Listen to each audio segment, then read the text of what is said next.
This is The Joe Gaither Show on BamaCentral.com.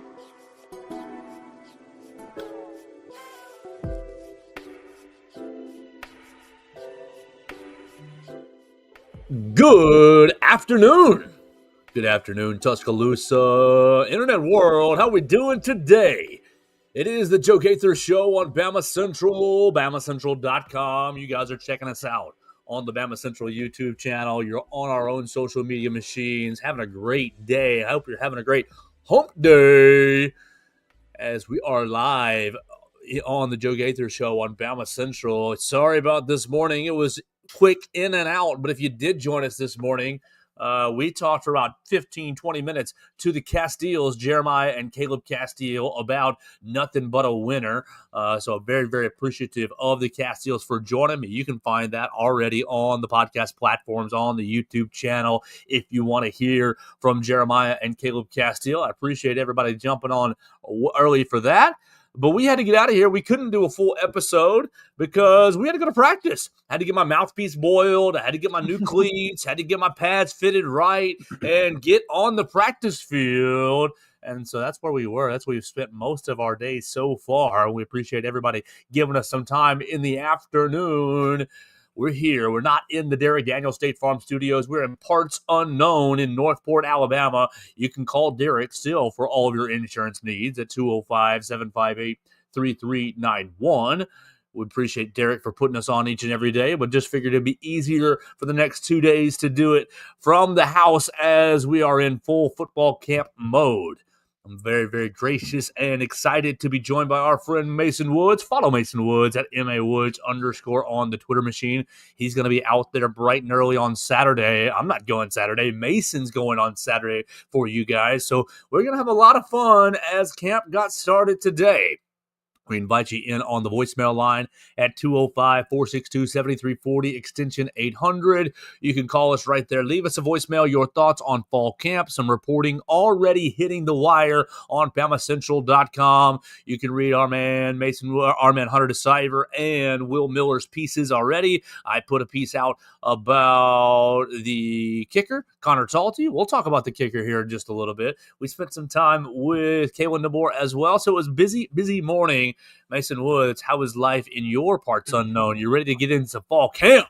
Oh, yeah, very, very ready. I'm not above admitting to everyone that the reason we are not in the Derek Daniels studio is indeed because I have misplaced the charger for my laptop and cannot use it at this moment.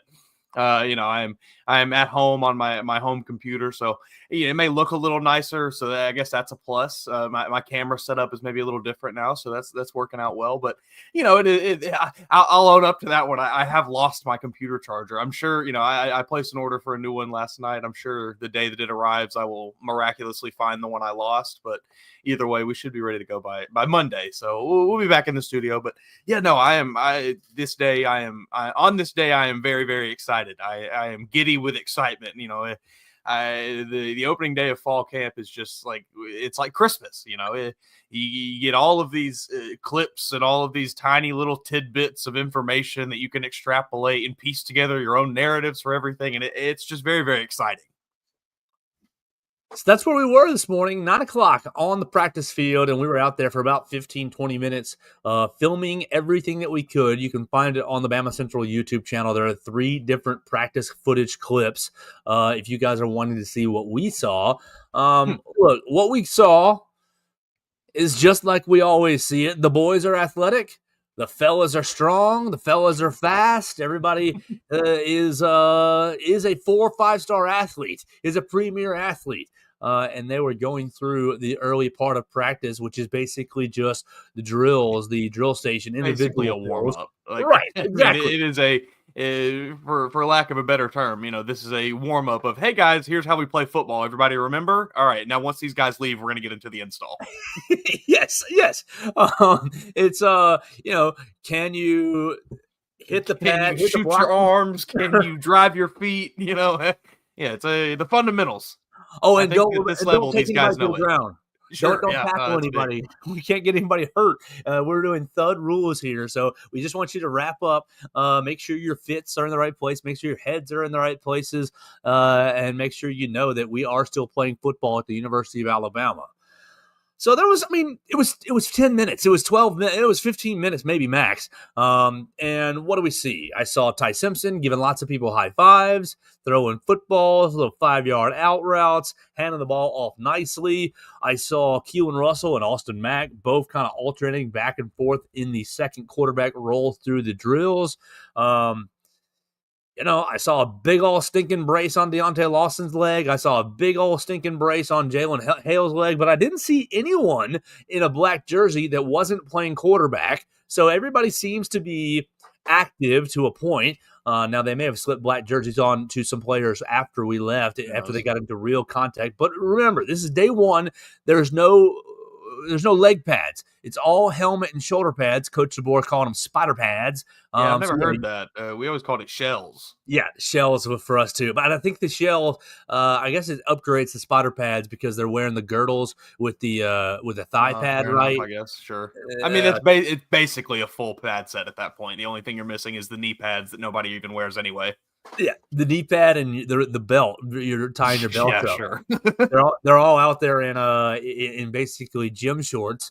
But the quarterbacks, for the 10 minutes we were out there, they're whipping the ball around. They're nice. You see what they see. They're basically making basic throws on air, and all seem to be throwing with accuracy. All seeming to be living up to their recruiting ranking. Yes, they can throw on air, delivering the football. My biggest takeaway was body size for two players. Body size for Dijon Lee. We've talked about that in a big way all throughout the summer. But we haven't talked about Caleb Edwards much. Sure. We haven't talked about Caleb Edwards much. And I've got him listed right here. Number 81 on your roster. Freshman from California. 6'6". Okay, monstrous. 6'6", 264-pound tight end. Is this Darnell Washington again? Does Alabama have their own version of that now? Big old man, just huge. And there was an army of tight ends out there, unlike the spring practice period where it was just Jay Lindsey. How many tight end positions can you play? William. I was happy to see my guy Marshall Pritchett back on the field. Didn't know, we were not super clear on what his injury was in the spring. Weren't really sure exactly how serious it was going to be. Glad to see that he's back on the field. And like you mentioned, not wearing a black jersey. Yeah, no, all the tight ends were healthy to a point. Coach DeBoer after practice saying that some of them were ramping up, were some of them were what did he say? Gaining volume, adding volume to their workload, and he was specifically referencing Josh Cuevas and Danny Lewis. But he said, we've got more tight ends than we know what to do with at this point. And because in the spring they hadn't won. And I think at the end of spring, Jay Lindsey came down with a knock. And so it was basically William Sanders, can you play tight end a little bit to get us through spring practice? But you got them all out there now. Cuevas, Danny Lewis, you got Samarco, you got Brody Dalton, your boy Marshall Pritchett, true freshman. Probably not going to be much of a difference maker this year. Maybe a special teams guy. Yeah, I think you're looking at blockers. I mean, who can get nasty in the blocking game? Because one thing I didn't realize, obviously Robert Ewitz in the offense was a great blocker, fullback, H-back type. Sure. But Robbie Ewitz has been, and we might as well go ahead and get into special teams. Robbie Ewitz has been the personal protector for the punter for the last 4 years. That's a great point. Yeah, that's something I have not even considered. I always saw him back there, knew that was his job, but that is a job that we have not even really pondered. So you got a new long snapper, new punter, new place kicker, new holder because Burnup was the holder, new personal protector. I'm just it's going to be interesting on special teams this year. Three-phase game. Special teams can make or break a good team. So there wasn't much standing out. Obviously, Freddie Roach was hollering this, that, and the other at everybody, as Freddie Roach is one to do. I wouldn't take that. In watching some of the clips that were posted to the BamaCentral YouTube, I'm not sure if it was him, but just by the few times I've heard him, I think it could pick out his voice, and he had some choice words for. I don't know who he was yelling at, but he was getting after him. Yeah, so if you want to hear some of those choice words, you can find them on the BamaCentral YouTube channel. Get you fired up. But I don't think that that's any indication of, Billy defensive lineman doing a bad job. I No, I think that's think just he's who just Freddie Roach is. I think he's just a fiery guy who knows what he has a certain level of expectation for his players, and when they do not reach it, he lets them know. Okay, yeah. So we got some comments already on our practice video. Deontay Lawson looking smooth. You got a lot of people commenting roll tide, all that sort of stuff. And defensive line looking violent from Leonard Fletcher, 1422. I'm getting excited. He finishes his comment. So you can see the entire Kalen DeBoer press conference as well right there. He spent 15 minutes with the media. Let's go. Let's talk about the offensive line a little bit, because I think we got a little better picture at left guard, as Gino Vandermark seemed like he was the man at left guard. Yeah, I mean, that's something that me and you had kind of thrown out there to be an option for, I don't know how long going into, this practice now. So it's not necessarily a surprise. I personally I do like Elasa Lennon. I think I'm just rooting for him just because of the story and everything, being an international player coming here. Like, I think it's just a neat story, and I would like to see him get, earn that job. But if he didn't, that it is what it is. Gino, clearly they feel, at least from what we've seen, that Gino is the guy there. And if that's the way it's going to be, he's shown us to be a pretty good player. So I'm fine with that. Yeah, Gino was basically taking most of the first team reps from what we saw. And again, it's only 15 minutes. They could rotate these guys right out Sure. as soon as we're done. Like, it's no problem. And so the 15 minutes that we saw could just be construed for the media. Yep. Like, so you got to take a little bit of grain of salt there. I do think Cam Dewberry is probably your next guy up right there. You heard lots of compliments for Cam Dewberry for coming into the program, focusing on his body type, losing some weight, getting himself up to the Alabama standard. And we'll see if that pays off for him in terms of playing time this year. But I think that, it was a good first day. That's all you can really say if you're trying to be objective. Because, look, you can read your sites and look at all your news outlets, and some people will go out there and say, well, Billy Sportsball looks like he's going to be an All-American. And I just don't think that's fair. I just don't think that is a fair place to go with what little that we saw and the circumstance of these gentlemen all being, helmets and shoulder pads. Nobody's tackling to the ground. It's all kind of simulated a bit. I watched the inside linebackers a bit, Mason. I spent a good bit of time looking at the inside linebackers because we've talked about Deontay Lawson's health and really Justin Jefferson's ability to play the run. And that's kind of your one question mark that we've pointed to. I found it pretty interesting. They had the inside linebackers broken into two groups. It was like two separate groups, really. It was Deontay and Justin Jefferson, Nikai Hill-Green and Caden Jones in one group.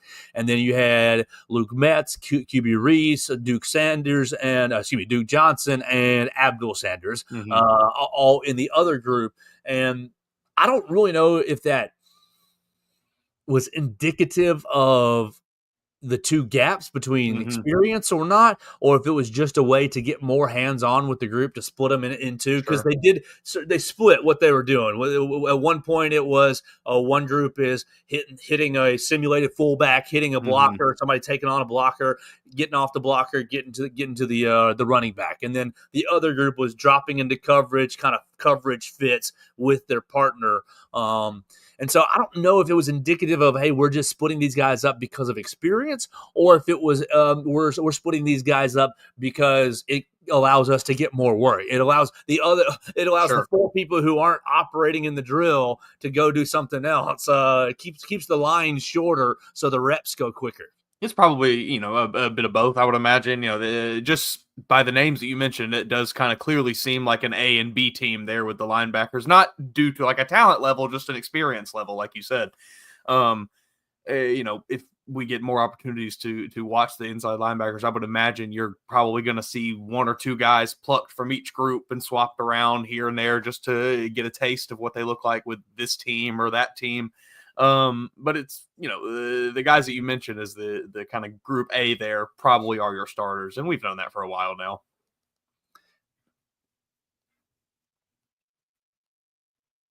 Excuse me, having to reply to somebody real quick. It was a good first day. This is not. Yeah, I mean, it's what we expected. Not a lot that you're really able to take out from it, other than good day. Seemingly, knock on wood, fingers crossed, everything like that. Nobody got hurt. Everybody was fine today. Everything went smoothly, and that's the best you can say. So let's go back to special teams, because I think that is a huge area of concern of mine. And even more so now that you brought up that point. Yeah, Connor Talty, let's just talk specifically to kicker, to place kicker. Mm-hmm. You look at the place kicker, and it's Talty, it's Reed Schuback, and it is a sophomore from Northridge. It is Tucker Cornelius. That all are kind of your options at place kicker. You've got 5 extra points between the 3 of them. And obviously, Connor Talty manned the kickoff duties last year and did fine, did well. Yeah. Let's be, no complaints in the kickoff department last year. I was doing our article. I think he took 76 kickoffs and had 41 touchbacks. And now, not every kickoff is meant to be a touchback either. Some of them are meant to be really, really high in the air and force the returner to make a decision. So not every kickoff is designed to be a touchback, but he still had 41 touchbacks last season. So strong enough leg. But and maybe there's no reason to be, but I was just talking with Hunter DeCiver as we're having lunch. I'm my confidence is fairly low in the place kicking department. And it's really the only area of the team to where you ask me, and my confidence is below a 5. We were playing this game. What's your confidence? And Hunter was at 5, and I said, I'm probably a 4. I think I'm probably, high 3s, low 4s. I'm concerned about what it's going to look like. Now, you didn't ask Graham to do too much, despite how much you probably incentivized him to come to Tuscaloosa last year. It ended up 8 of 10 on field goals, which isn't horrid, but it's not what you wanted. And I don't recall any of those being, real moonshots or anything. And clutch kicks either, as far as, winning the game or that sort of thing. I'm at a 4. So, yeah, that's how I'm going to throw this to you, Mason. With Connor Talty, he's a redshirt sophomore, right? And out of Chicago, was one of the best kickers in the class of 2023. So, you look at the Coles kicking camp rankings from 2023. He's sitting there first, second, third in that range. So the pedigree or the talent is there. But goodness gracious, what's your confidence level in Connor Talty as you're going into the year? Ah, man. I mean, I think I'm right there with you, and it's like you said, it's not really anything to do with him as a player. It's just so much unknown. I have such a we know this very well on this show. I have a very hard time putting any bit of confidence in anything that I have to project on, and I have to it's unknown, and just about every piece in this special teams room, whether it is kicker, punter, your holder, the guy protecting the punter, the guy protecting everything is question marks. We really don't know what we're getting. And, there's just very little evidence to project any bit of confidence there. The kicks that you did take last year, like we said, sure, they were fine, but it was, from what I remember, I would imagine they were pretty much all exclusively 40 yards and in, and they were not in very crunch time moments. They were pretty inconsequential in the heat of the game. So I just don't know. I'm probably I'm probably right there with you I'm probably somewhere between 4 and 5. I think the pedigree, like you said, is certainly there, and that gives me a bit of confidence, but I got to see it before I really buy into it. And, I truly don't know how much we'll even see it this year, though. If this offense is as explosive as we expect it to be with the talent that they have everywhere, I don't think that you're really going to have to rely on your kicking game a ton. I certainly hope that that's the case. Sure. And remind me, Mason, scratch this word down, gimmies. And we'll get to the quarterbacks, one of Kalen DeBoer's comments on gimmies. but we need to keep talking about the special teams just a little bit longer. One thing to note with the punter, he basically was up at the podium today and saying punter is the most wide open spot of the three. I think he feels pretty good about the long snapper, and I think he said that Connor Talty was solid today. He was really solid today instead of consistent. And so maybe my 4 is unfounded. Maybe my 4 is ignorance and will be thrown back in my face a couple of weeks in after he bombs a couple 48-yarders. It's a 4 with a very open mind that can be changed to a 7, 8, somewhere around there. Yeah, if your first big kick is in Athens, you shoot me to a 10 right there that week, buddy. Like, feel great. You knock down about a 52-yarder, somewhere in the third quarter or something like that. Oh yeah, that's even better. Yeah. Oh yeah, give me that. Goes up 10-7 at the end of the first half. 52-yarder. Yeah. That would be exactly what you're looking for. But I had somebody point this out to me. Obviously, we're trying to replace James Burnip, who ends up being with the New Orleans Saints, and looks like he's going to maybe make the roster and be the Saints starting punter. Excuse me. Last year, might be the starting quarterback. Who knows with the Saints? Who dat?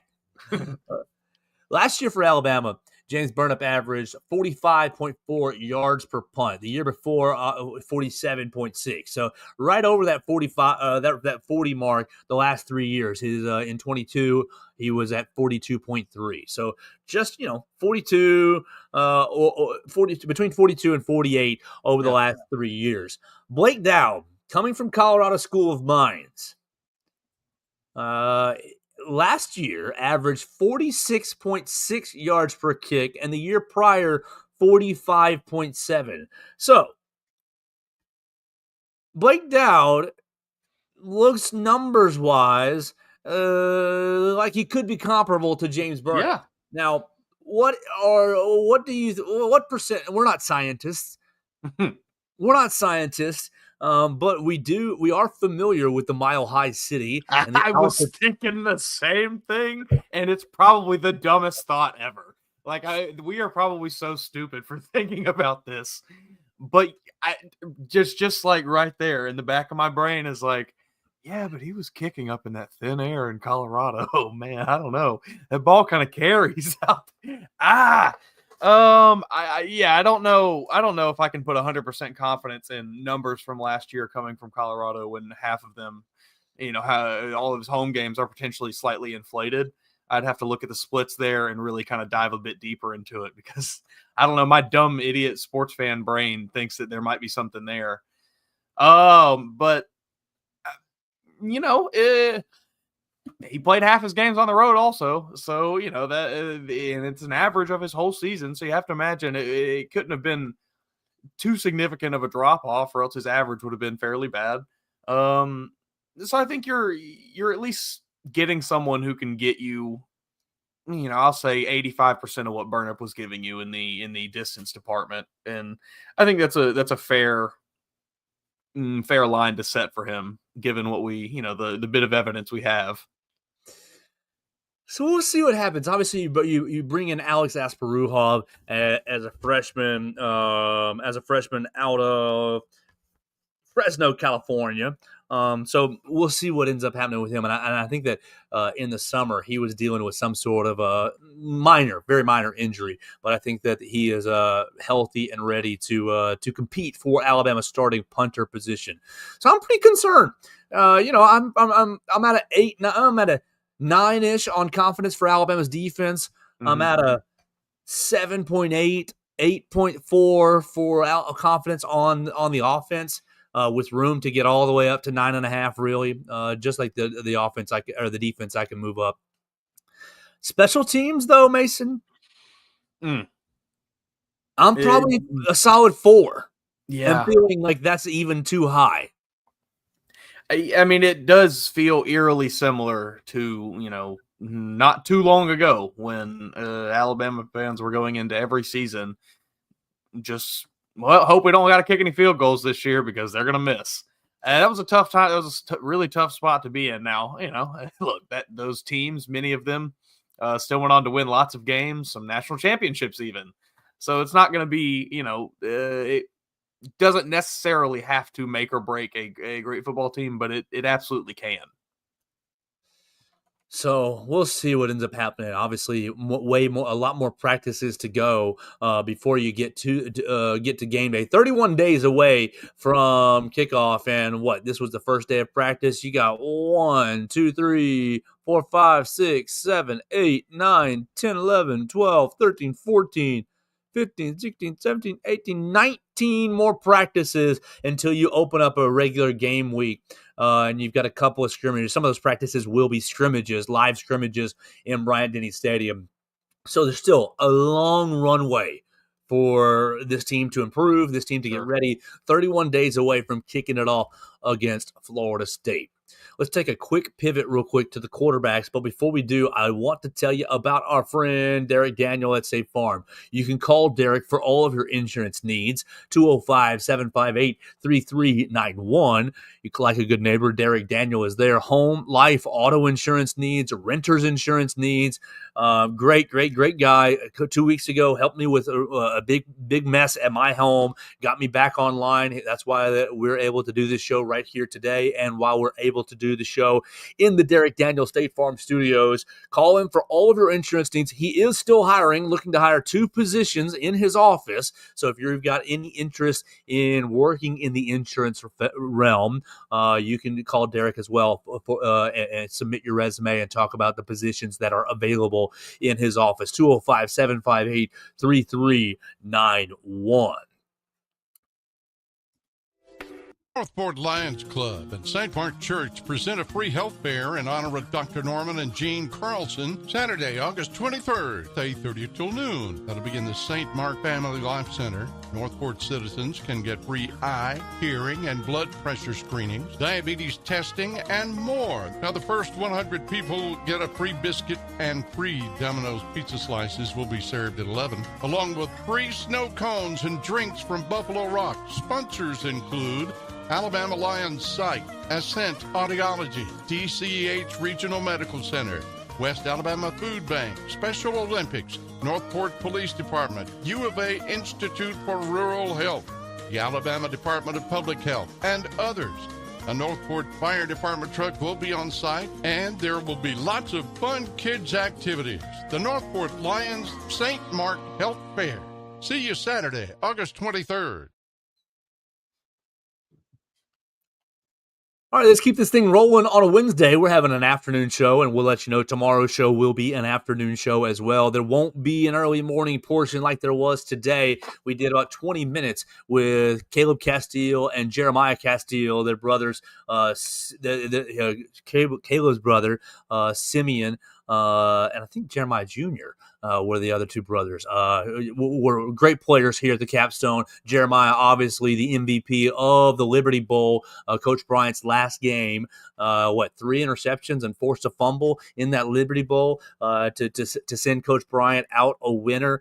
We spent about 20 minutes with them today as they are highlighting their project, Nothing But a Winner, the movie that we've talked about a couple of different times on this show. I encourage you guys to go look up your tickets. You can find it, nothingbutawinner.com. Find all the theaters that it is playing in. I really do encourage you to watch it this weekend. It's going to be all throughout the Southeast and Alabama. You can find it playing in select theaters throughout the weekend. And just if you're an Alabama fan, or if you're looking to get inspired, or just take your family to a really good movie, I would encourage you guys to check out Nothing But a Winner and this morning's episode with Jeremiah and Caleb Castile. We'll keep rolling here, Mason, and we'll talk quarterbacks. We'll give the people what they need. I know we pretty much have beaten the dead horse to death with the quarterbacks, but I think that maybe there's I think that it's not as over as I have been painting the picture over the last couple of weeks. Now, I do think the picture is close to being done. I think that you can see the canvas and see how the picture is going to come together with Ty Simpson leading this team forward. But I don't think the paint is dry, or to use Coach Saban's analogy, I don't think the cake is out of the oven, sitting on the counter, resting, ready to be cut into. I think it's still in the oven just a little bit. I believe, and nothing that I saw today, this is not really from anything I saw in the 10 minutes. Ty was high-fiving everybody. Keelan was high-fiving everybody. Austin Mack even was getting up and getting everybody rah-rah and keeping the drills going at a high pace. So all three quarterbacks from where I was sitting 20 yards away showed good camaraderie with the team.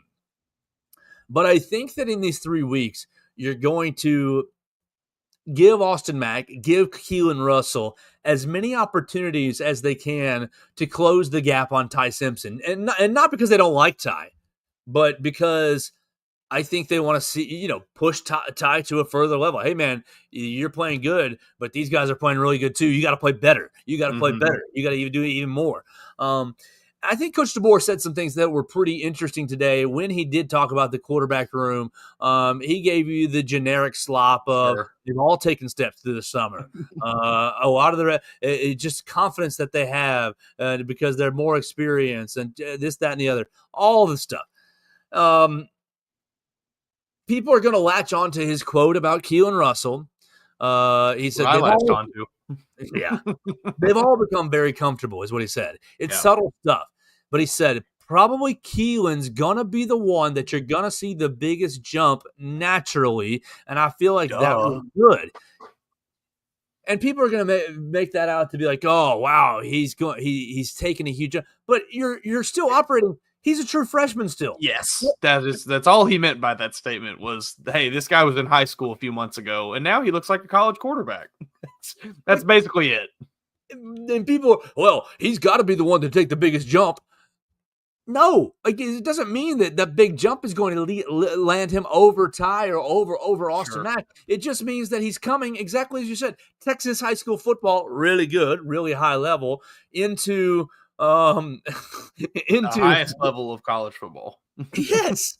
With an offensive mind in Grubb, DeBoer, Sheridan, Jamarcus Shepard, an offensive collective of minds that are, hey, man, this is some 300 level bleep. Can you keep up with it? Grubb was. This is a man that was in the NFL a season ago, and now he is coaching a kid who was in high school a season ago. Yeah, so I don't think that quote is something to be latched on to, but people will. Further on, he said, but I feel like he's making quick decisions, not sitting there and thinking too much, Russell. But I felt like all of them did. I think Ty, we talked about all the quarterbacks, just gimme the ones that should be 100%, making those plays all the time. I really felt like he did that. Ty Simpson's got probably more opportunities because of the way that the plays develop to have more of those gimmies, and those gimmies add up. Gimmies are 5-yard gains that turn into 15 and 20 and sometimes explosive, and they keep the chains moving. I like the mindset of our quarterbacks because you can trust your quarterback to go through his progression and be okay with checking it down and not forcing something. You can call, as a play caller, a lot more balls down the field and know that it's not going to be an incomplete pass or explosive play. There's going to be a progression, and it's going to be some type of movement down the field. It's going to put you in manageable downs and distances, whether second, third, or fourth. Did you hear a little criticism in the previous quarterback and a lot of hope in Ty Simpson in that quote? Maybe a touch. But I mean, I don't think this is anything new. This is all exactly what we've known about Ty Simpson. That's the reason he's been the quarterback one this whole time, is because he takes the easy stuff. He succeeds on the gimmies. The ones that you should get 100% of the time, he gets them. He might not do the extravagant 60-yard bombs downfield like the other two guys do occasionally, But those other two guys throw some interceptions here and there, and they don't do those gimmies 100%. So that's why Ty has this job. We've known this. I've known this. Like it just is what it is. Personally, I'll pick the mystery box over the $1,000 every time. I'm just that kind of. That's just how I am. But I think to be a great quarterback, you have to be able to do both. And Ty, up to this point, has very obviously shown them that he can do the gimmies. And I think he's got a touch of being able to do the other thing as well. I just think it's not necessarily on the level of Keelan and Austin Mack. But again, you have to have that baseline of you have to be able to do the 5-yard completions, the 8-yard completions, the little, bubble screens and you got to be able to do those. And, for whatever reason, Mack and Keelan Russell have not earned that level of confidence from the coaching staff yet. Well, I think it's a sense of timing. It's a sense of the college defenses and how quickly you've got to go from 1 to 2 to 3 to 4, 1 to 2 to check down, 1 to 2 to 3 to check down. And I think the little bit that we've seen from Ty through his college experience, maybe he was a little quick to go to the check down in some of these instances. But I think that in developing, and obviously they're seeing a lot more than we are. Yeah. I think that he's pushing down the field a bit, but also getting a sense of comfortability in, I can hang out and wait on one for a second, but as soon as my timer runs out, bam, I've got to move to 2 to 3 to 4, and I've got to move through my progression. And look, this doesn't need to be a Bash Jalen Milroe hour, but for him, it was just hold it, wait. Maybe Ryan's going to come open way deep. Maybe Isaiah Bond's going to come open way deep. Maybe, and it was just like no sense in moving through the progression. Mm-hmm. And obviously, oh shoot, I'm out of time. Well, where's my check down? Or I'm just pulling it down, or I've already gotten sacked. Yeah, and so the difference is going to be. I think the difference is going to be astounding this season with Ty Simpson playing on time. Now, will he be the most dynamic quarterback? Maybe not. Maybe not. But just the ability to hit the gimmies, to work through the progression, and to just put your athletes in good positions. Like DeBoer said, you hit the gimmies, they turn into 5 to 8 to 12-yard run to 12-yard plays, and you're staying on time. How many? Mac Jones became a first-round pick off of that. Right. The man is a millionaire because of that right there, because he took the gimmies. I think that for Ty Simpson, it's all there to have a great season. It's all there to have a great season as long as he works through the progressions and keeps the offense. How tired of it? How tiring was it last year, Mason? First down incompletion. Second down. Run. Yeah, Jalen rolls out and has a 1 or 2 yard run, and it's 3rd and 7. Or none of that positive happens and rolls out and gets forced out of the pocket, and it's a 3-yard loss, and it's 3rd and 13. Yeah. And it's just like you can't live that way offensively. It might be a 60-yard bomb shot. When Ryan got open though, and he made that pass. Woo! Oh, man. It's no way to live. It's no way to live. You got to feed yourself every day. Mason, you eat 2 to 3 to 4 meals a day, don't you? Try to. 2, 3. Yeah. Right? I'm waking up. I'm having breakfast. I'm having an afternoon bite, and I'm having a dinner bite. I got to eat consistently. I can't just for the most part, it does generally just become one large meal at around 5 or 6 o'clock. So, I'm really the wrong person to give this analogy to. Dang it. I'm just falling into Keelan Russell right now, or Austin Mack, the big play. Give me the one big play, baby. Oh man. Your body, I mean, look, this is not Mason Wood Health Hour. But your body's going to love you a lot more if you wake up, have something small, have a little afternoon snack, and have a dinner as well. Yeah, but how much more fun is it to just eat all the good stuff at once? Big plate of nachos, tacos, quesadilla. There we go. Give me the cake as well. Yeah. 3 or 4 beers, and then you go to bed. Wonderful. All right, fair. There is something nice about the gorge, I will admit, but your body functions much better. The Alabama offense will Yes, function it much does. better if you eat Sure. small meals, and sometimes, ooh, the wife, the girlfriend, you yourself put together a great dinner, and you're like, man, what a We meal! just, we just have to, just gotta wait. Just gotta wait it out until you get 3 of those meals a day with Keelan Russell, or maybe Austin Mack, maybe, but seeming less and less likely by the day. Um, I think Keelan Russell is delivering you 3 of those gorge meals a day. Mason, I'm about out of gas for today. We already gave the people 20 minutes this morning talking to Caleb and Jeremiah Castillo. You got any other practice questions or things that you noticed on the Bama Central YouTube channel or even in the writings that we did after after talking to Caleb DeBoer? Will Miller wrote about Coach DeBoer's comments on Deontay Lawson. I know that my man Hunter DeCyber is going to have a piece about the left guard. I wrote about the place kicker. And that's pretty much the gambit of all the big news. Anything else on your plate that you saw from the morning practice period you want to talk about? I mean, I continue to be at least moderately intrigued by the play of Wilkin Formby, just seeing how well he is able to hold on to that job, because seemingly, I guess he has it. That's kind of what it seems like at this point from everything I've read this morning, everything I've kind of seen from people who were able to be there. But it's just going to be whether or not he's able to keep it. Because if he's not able to keep it, you get into kind of a situation where we're maybe having to bounce a lot of guys around. Maybe that's Gino moving from left guard back over to right tackle, and then some. It creates a bit of a headache there. So I'm continuing to kind of just be interested by that situation. Not that we really have anything to go off of today. Just building on that, I think that your fascination with Olas is warranted. But I think Olas is going to kind of be the reverse Gino Vandemark. Gino last season was essentially your primary backup to both the guard positions and the center spot.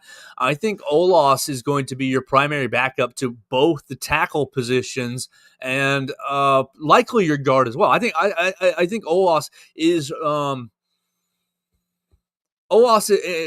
your backup to both tackle spots. And I think Cam Dewberry is probably your backup to both guard spots, and then vice versa. Olas could play guard as well. So I think your fascination with Olas, as you mentioned earlier in the show, is still warranted. And as it relates to Wilkin, we obviously didn't want health for everyone on every team, but I think Wilkin has a pretty much an inside track to holding that right tackle job and not letting it go. We'll keep watching the offensive line. We'll keep watching everything. We'll be back at practice tomorrow. 9:20 is our practice time. So be looking for the Bama Central YouTube channel about 9:40, about 9:50. We're going to have another set of 3 videos, and each of the videos will have different aspects to them. We will hear tomorrow. Our availability is with Ryan Grubb and offensive players, so they might end up giving us Wilkin Formby. We'll see.